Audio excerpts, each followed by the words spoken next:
Bapakmu pengen lihat loh. Tapi kerenan senyum gini aja tadi. Iya. Lucu banget. Momen haru David Ozora akhirnya tersenyum setelah 38 hari di ruang ICU akibat penganiayaan Mario Dandi.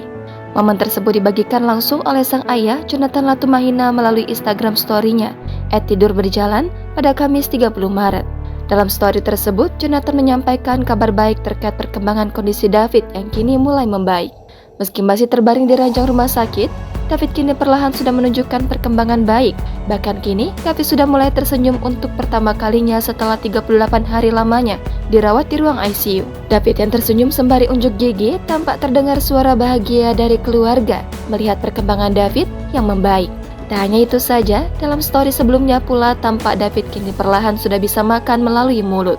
Diketahui sebelumnya, David mengalami koma dianiaya oleh Mario Dandi dan kawan-kawan yang terjadi pada Senin 20 Februari lalu. Penganiayaan ini diduga bermula dari aduan mantan kekasih Mario, APA, soal perbuatan tidak menyenangkan David ke AGH. AGH sendiri merupakan kekasih Mario Dandi.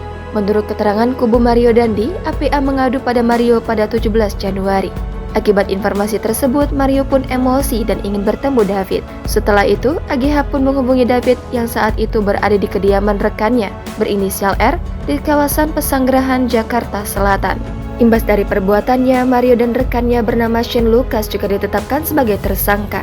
Shane berperan sebagai orang yang memprovokasi hingga merekam aksi penganiayaan dengan menggunakan handphone milik Mario. Sementara AGH kini ditetapkan sebagai anak yang berhadapan dengan hukum dan ditahan. Jangan lupa subscribe, share, komen, dan like ya.